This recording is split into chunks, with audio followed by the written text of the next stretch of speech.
Good evening, Madam Rosita. Here's my IoT case study. I'll be presenting to you with these four contents in my case study.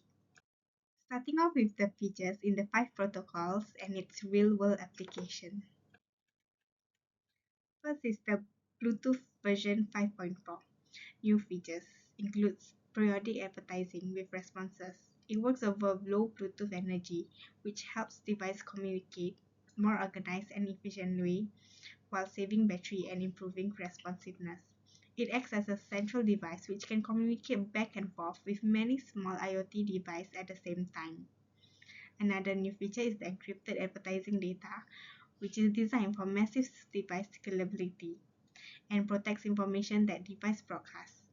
With many devices communicating at once, this encryption helps secure messages, prevents tampering, and keeps the network safe. In the real-world use, PAWP can be used in retail, where stores can remotely update and monitor thousands of electronics shelf labels, check their status, and manage them with very low power use, while encrypted advertising data keeps these updates secure, as tampering with product information could lead to serious and operational issues. This feature makes Bluetooth version 5.4 ideal for modern retail, enabling fast and reliable in-store automation. Next is the MQTT version 5. It's a lightweight protocol that was designed to work in low bandwidth situations on unreliable networks. It improves security, simplifies device interaction, and assists systems to scale to thousands of devices while keeping communication reliable. First new feature is the reason codes, which helps understand why a connection or operation failed by informing you if it was due to bad credentials, missing permissions, or a temporary outage. This improves troubleshooting and allows more accurate error handling. Second new feature is the session expiry intervals, which lets a client set a specific timeout for how long a session remains active after they go offline. This gives more control over session management and helps the server conserve resources. In the real world, reason codes help developers quickly pinpoint issues in devices like smart appliances or sensors. Instead of guessing why a device got disconnected, the server provides a reason logic. With session expiry, devices can set the duration it should be kept. If a server wakes up every 30 minutes, the server can keep the session active just as long enough to deliver missed messages without wasting much of its memory. Next is the Constraint Protocol COAP works together with HTTP-based IoT system. It relies on user diagrams protocol to establish secure communications and enable data transmission between multiple points.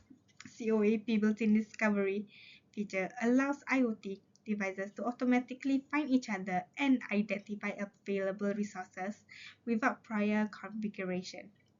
This is done through a well-known endpoint that lists a device resources, making it easy for new devices joining the network to quickly understand what services are available and how to interact with them. Other than that, DTLS security feature provide encryption, authentication, and protection against tampering for all COAP messages. DTLS brings COAP up to current IoT security standards, ensuring that sensitive data like census reading and medical information remains protected even when sent over unreliable or low power networks. In the real world, COAP built-in discovery is useful in environments where devices frequently join or leave the network, such as healthcare wearables.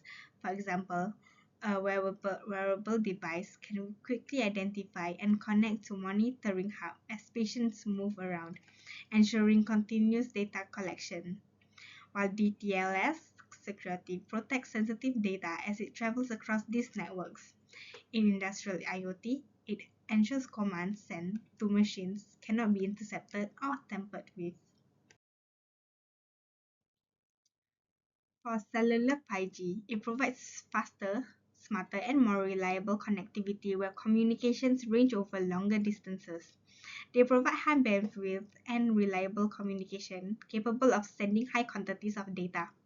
The new feature AI Enhanced Run uses AI to help network manage itself more intelligently. Instead of humans manually tuning the network, AI automatically adjusts signals, reduce congestion, and save energy based on real-time conditions instantly and more accurately.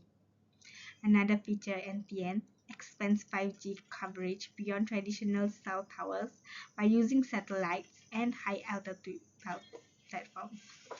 This allows phones, IoT devices, and sensors to stay connected even in places where normal networks don't reach.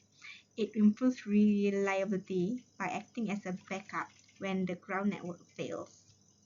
In the real world, AI-enhanced run is used by mobile operators to make networks run more smoothly without human intervention. For example, AI can automatically adjust antenna bins in busy areas like stadiums, shopping malls, or concerts, so users get better signal quality even when thousands of people are connected at once. NTN is used in places where normal cell towers can't reach. Logistic companies use satellite links to track cargo moving across oceans or through isolated regions. While in agriculture, sensors connected through NTN can monitor large fields and livestock spread across thousands of acres. Lastly, for Wi-Fi 7, it offers fast data transfer and is capable of processing large amounts of data. It is particularly well suited with LAN environments with short to medium range distances. One new feature is the multi-link. It lets a device use multiple Wi-Fi bands at the same time rather than switching between them, which makes the connection much faster and more reliable. Another new feature is the 320 MHz channel bandwidth. It doubles the size of the largest channel available in previous Wi-Fi versions, which means more space for data to move through, which results in higher speeds, allowing Wi-Fi 7 to support things like 8K streaming and large file transfer without slowing down. In real life, MLO allows smoother video calls, faster downloads, and less lag in game because the connection can adjust instantly to whatever band works best. The wider 320 MHz channels helps to power new technologies like wireless AR or VR headsets that need very high throughput and low delay.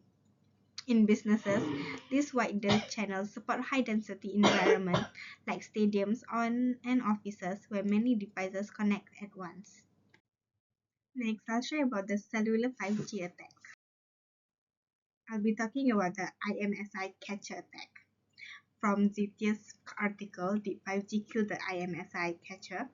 One cellular 5G attack is the IMSI catcher attack, which tracks mobile devices in real time. And IMSI is a unique identifier stored in a SIM card and used by cellular networks to authenticate subscribers. IMSI catchers operate by exploiting moments when a smartphone communicates with nearby base stations, especially during location updates. It mimics a cellular base station, causing nearby phones to connect to it. Once connected, the IMSI catcher can collect unique identifiers such as the IMSI and IMEI, which allows attacker to identify, track, and monitor users without their knowledge. In older networks such as 2G and 3G, the IMSI is often transmitted in clear text during these procedures, making it easier for attackers to capture using radio sniffing. There are two types of IMSI catcher attack. One is the active and the other one is passive. IMSI catcher uh, in active mode can broadcast a stronger signal that trick devices into connecting. They can precisely pinpoint a device location, disrupt network service, or collect metadata such as text messages. However, their use is limited by range for around a few hundred meters. In the passive mode, IMSI catchers quietly intercept signals and attacks are harder to detect. They take advantage of the fact that phones regularly reconnect to network as users move around. Once the IMSI is captured, attackers can identify users, track their locations, and carry out targeted surveillance without the victim knowing. some preventive measures, IMSI attacks could have been better prevented using security features like lockdown mode and disabling networks like 2G and 3G. Recent, recent research shows that simply shutting down old networks is not enough because many phones still contain leftover 2G and 3G code in their software. This allows newer IMSI catchers to pretend to be 4G and 5G towers and forcing nearby phones to downgrade to 2G. Once connected, attackers can send fake SMS messages, track devices, or collect identifiers. To prevent these attacks, phone manufacturers should remove legacy network code through firmware updates, and mobile networks should enforce stricter authentication so phones only connect to trusted base stations. Lastly is the strike model attack. The IMSI catcher attack can be analyzed using the strike threat model. Under spoofing, the attacker impersonates a legitimate cellular base station by broadcasting a stronger signal. Because older cellular networks such as 2G and 3G lack mutual authentication, mobile devices connect automatically to the fake base station without verifying its identity. This allows the attacker to pose as a trusted network entity during authentication. Through tampering, the attacker manipulates network behavior by forcing devices to downgrade to insecure 2G or 3G networks, where security protections are weaker. This leads to information disclosure, as sensitive identifiers such as IMSI and IMEI are transmitted in clear text over the radio interface and can be captured using radio sniffing techniques. Once obtained, attackers may also inject fake signaling messages or send fraudulent SMS to users. The attack may further result in denial of service, where normal call, SMS, or data services are disrupted while the device remains connected to the root base station.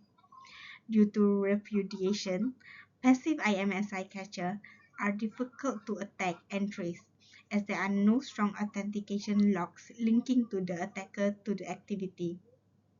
Finally, elevation of privilege occurs when attackers exploit leftover 2G and 3G code in modern device firmware, allowing them to gain network level control even against 4G and 5G devices. The main attack surfaces include radio interface, weak base station authentication, and legacy protocol support within device firmware, enabling unauthorized tracking and surveillance of users. This is the IMSI model attack drone. For example, in a shopping mall, an attacker sets up an IMSI catcher that pretends to be a real cell tower by sending out stronger signals.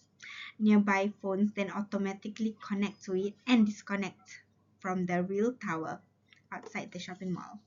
The attacker then forces the phone to downgrade to older version of 2G or 3G networks, which have weaker security. This causes the phone to send its IMSI or IMEI in clear text, allowing the attacker to capture it.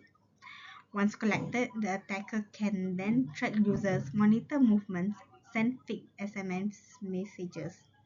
Because this attack does not require authentication and leaves little evidence, it is difficult to detect, especially in crowded places like shopping malls. In another scenario, an attacker can potentially fake emergency SMS. The attacker can use weakness in the cellular signaling to inject messages that appear to come from trusted sources such as government or banks.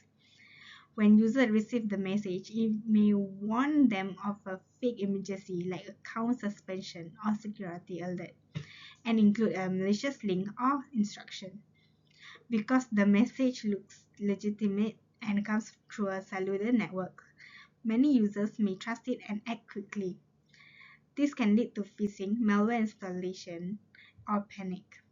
This threat is dangerous because emergency alerts are trusted by default and users are not trained to verify them. If they are educated through official channels, the impact of such attacks could be reduced. That is all for my presentation. Thank you.